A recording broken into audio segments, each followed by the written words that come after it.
I was a 38-year-old college professor, and I taught art, and I had taken a group of students and my wife, and we had gone around Europe, and we had just done a 3-week tour, and this was the next to the last day. And we were in Paris, and at 11 o'clock in the morning I had a perforation of my stomach. When this happened, the pain was the most acute pain I'd ever experienced in my life, and it just dropped me right down to the ground. And so I'm twisting and kicking and moaning and screaming and yelling around on the floor, and my wife called an emergency, called the desk, and they called an emergency service. A doctor came, and he called an ambulance because he knew what was wrong, and they took me about 8 miles across town to the public hospital, to the General Hospital of Paris, where I was taken into emergency, examined by 2 more doctors who knew exactly what was wrong with me, and then they took me away to the surgery hospital, which was a couple blocks away. And I was parked there because there wasn't any surgeon available to do the surgery. And so there I lay for 8 to 10 hours in that hospital with no medication, no examination, no attention whatsoever, awaiting a surgeon to come to give me this operation that was critical. And it's now 8:30 at night. Nurse came in and said that they were very sorry they weren't able to get a doctor for me and they'd get one the next day. Well, when she said that, I knew that it was over for me. I knew that I was dead. The only thing that was keeping me alive was I didn't want to die. I was scared to death of dying because, as far as I knew, I was an atheist, non-believer, person who lived for the gratification they could get out of the moment, and like dying to me was like the worst. I mean, next to the pain, dying was the worst thing that could happen to you because it's the end of life and there was no more, there wasn't anything else. But when she said that, the idea of trying to exist for another minute, another hour in this pain, it wasn't worth it anymore. I'd been hanging on in the hopes that they told me that they'd get a doctor and do the surgery and open me up and fix the problem inside of me, but when they said they couldn't get one. So I said to my wife, it's time for us to say goodbye because I'm going to die now. And she got up and she put her arms around me. I'm lying in the bed and she told me how much she loved me, and I told her how much I loved her, and this makes me really sad to think about this. And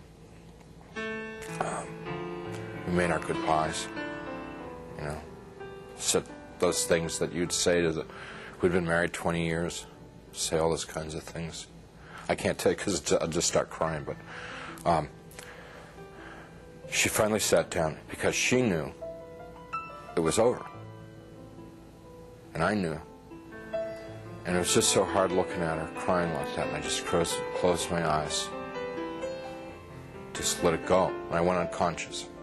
I probably was unconscious for a very short while. A few minutes, probably. And I was conscious again. And I looked, opened my eyes and looked, and I was standing up next to my bed. And I knew exactly where I was and what the situation was. I mean, there was no confusion in my mind. I felt more alive, more real than I've ever felt in my life. You know, people ask me, you know, were you a ghost? I was just the opposite. Very alive. As I'm looking around the room, I see that there's, underneath the sheet on the bed, there's something under the sheet, a body. And so I bent over the bed. The head was turned away from me, and I looked at the face, and it looked like me. But that wasn't possible because I was standing there. I'm alive. I'm great, you know. I mean, I'm more than great. I'm like, you know. And so I tried to talk to my wife. Can't you hear me? And, can't you hear me? you know, she couldn't hear me or see me. That's not me. But I thought What's going on that she here? just was ignoring me. So I got very angry at her for ignoring me, for not paying attention to me. And I'm screaming and yelling at her, what's going on here? Why is this body in the bed that looks like me, and how to get there and stuff like that. And I had a sneaking suspicion that the body in the bed was me, but I didn't want to think about that because that was too scary. So I'm getting really agitated and upset because this is all too weird. You know, this can't be happening. It's impossible. I've got a hospital gown on, and it's like really, everything's really real. And I hear people calling me outside the room, and they're saying to me in soft, gentle voices, "Howard, you got to come with us now. Come quickly. Come out here." So I go over to the doorway of the room, and there's people out in the hallway, and they're the hallway's dank. It's gray. It's not light or dark. It's just gray, and they're all in grayness, and they're men and women, and what they're wearing might possibly be hospital uniforms. And I asked them if they were from the doctor to take me to the operation, and I told them, I said, I'm really sick and I'm going to have an operation and I'm going to die if I don't get this operation. And I was supposed to have the operation 8 hours ago, and I'm telling them all this stuff, and they're going, we know, we understand. You know, you got to come quickly. Howard, come out here. Howard, come quickly. Come with us. Howard, we've been waiting for you. Waiting. I left the room, which was real, clear, bright, and went into the hallway, which was dank and hazy, and followed these people. We had a very long journey. There's no time, and whenever I make a reference to time, it's just an illusion, because there was no time in this place. But this journey, if I were to recreate it, I'd have to walk like from Nashville to Louisville or something to recreate the walk with these people. And as we walked, they stayed around me and kept moving me on, and it kept getting darker and darker. They were becoming more and more openly hostile to me. First they were sort of syrupy sweet to get me to go with them, and then when I was going along with them, it was like, hurry up, keep moving, you know, shut up, stop asking questions. You know, they started getting more ugly. And so we get into complete darkness, and I'm absolutely terrified. These people are very hostile. I don't know where I am. I said, I'm not going to go with you any further. They said, you're almost there. And we started to fight. I was trying to get away from them. They were pushing and pulling at me. And there are now a lot of them. What originally had been like a handful now was, since it was darkness, maybe hundreds or thousands. I have no idea. And they're playing with me. You know, clearly they could have just destroyed me if they wanted to. They didn't want to destroy me. What they wanted to do was they wanted to inflict pain on me, because they derived, pleasure isn't the right word, but they derived satisfaction out of the pain that I experienced. So what they were doing in the beginning part was, it's real hard for me to talk about, and I'm not going to tell you much about it, just a little bit, because it gets, it just gets too ugly. But initially they were like tearing and biting, tearing with their fingernails, scratching, gouging, ripping, and then biting.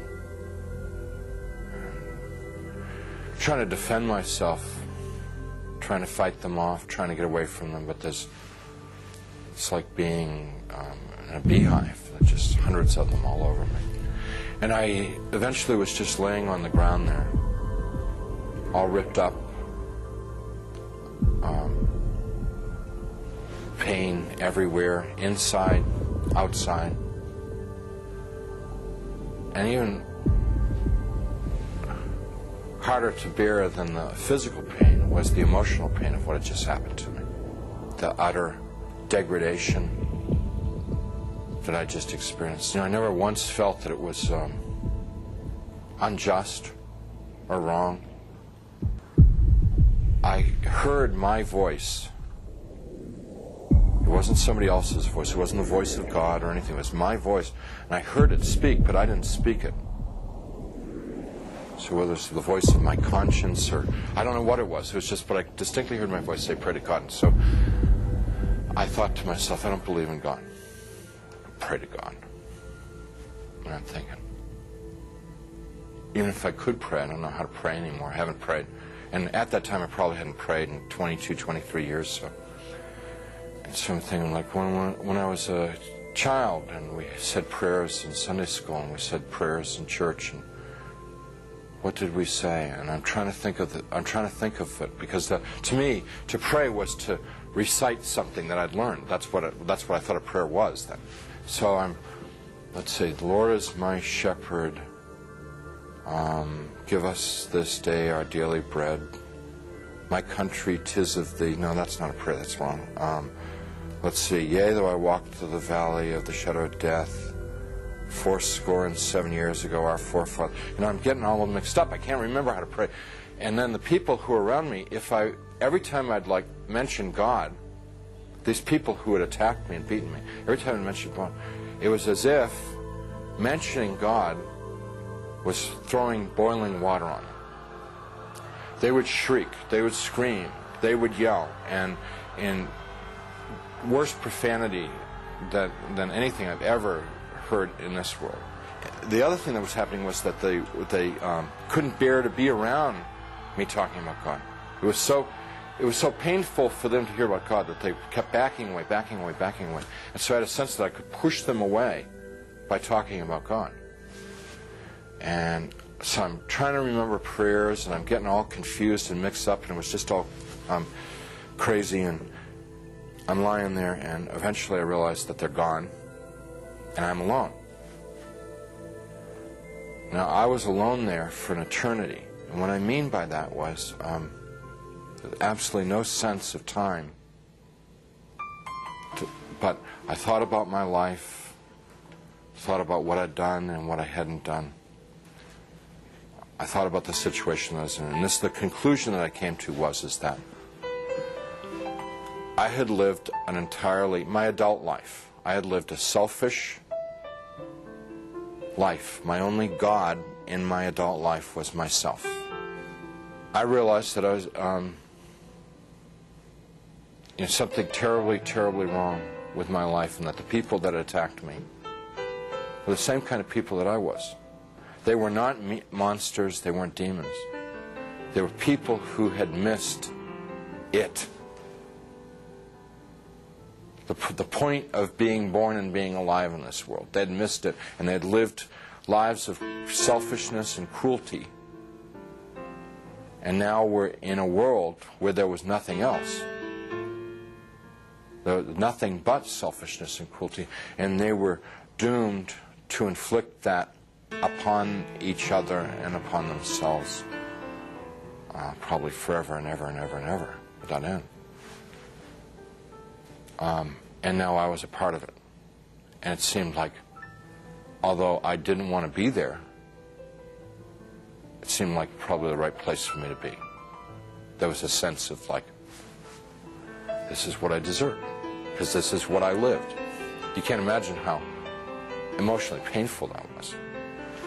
And I'm lying there for time without end, thinking about my fate. And in the back of my mind comes up an image of myself as a child, sitting in a Sunday school classroom, singing, "Jesus Loves Me." I could hear in my mind, "Jesus loves me, la la la. Jesus loves me, la la." And as I recalled myself singing it and I could hear myself as a child singing it. More important than anything else was that I could feel it in my heart that there was a time in my life when I was young and innocent, when I believed in something good, when I believed in something other than myself, when I believed in someone who was all good, all powerful, who really, really cared about me. And I knew that I wanted that back, that which I had lost, that I'd thrown away, that I'd betrayed. I wanted that back. That I didn't know Jesus, but I wanted to know Jesus. I didn't know His love, but I wanted to know His love. I didn't know if He was real, but I wanted Him to be real. I mean, this was all just because I trusted that there was a time in my life that I had believed in something, and that I knew I had known once as a child that it was true, and I wanted to trust that it was true. So I called out into the darkness, Jesus, please save me. Please save me. And he came. He came. First there was a tiny little speck of light in the darkness, and very rapidly got bright. And the light became so bright that if it were in this world, it would have consumed me. I just would have fried me to a crisp. But it wasn't at all hot or dangerous there.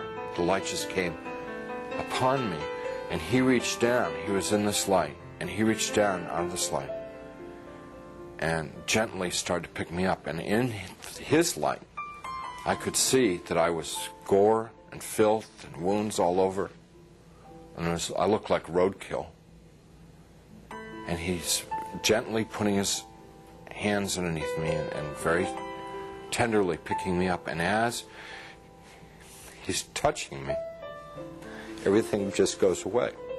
All the wounds, all the pain, all the dirt, it just kind of like evaporated away.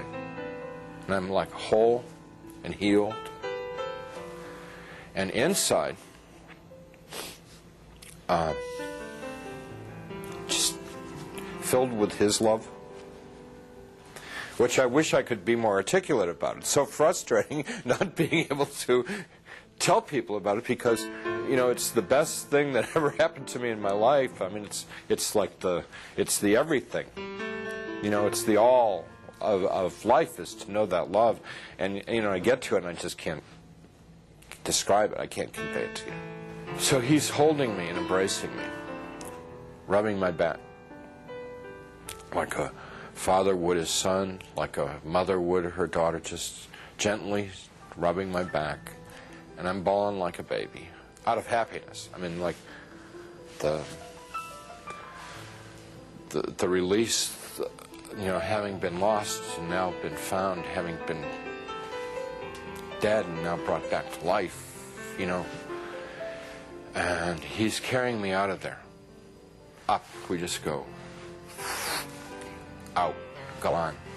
And we're moving towards a world of light, and I began to have thoughts of tremendous shame that I've been so bad.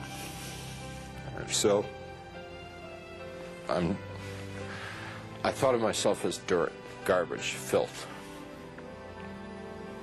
And I thought to myself, he's made a mistake. I don't belong here. He doesn't want me. You know, it's like the shame of, like, how could he care about me? You know, why me?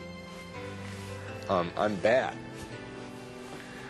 And we stopped. We weren't in hell, we weren't in heaven. We were in between. And we stopped, and he said, we don't make mistakes. You belong here. And we began to converse, and he was talking and telling me things, and he brought over some angels, and we went over my life from beginning to end. And what they wanted to show me in my life was what I had done right and what I had done wrong. And without going through my whole life story, it was real simple, real simple. When I had been a loving, kind person, considerate of other people, it made the angels happy, it made Jesus happy, and they let me know that it made God happy. And when I had been selfish and manipulative, it made the angels unhappy, it made Jesus unhappy, and they let me know that it made God unhappy. What they were trying to convey to me, in a nutshell, was my whole purpose of my existence had been to love God, love my neighbor as myself. That's why I had been created. That's what I was in this world to do and to learn. And I had failed. They told me that I had to come back to this world and I got real upset because I wanted to go to heaven.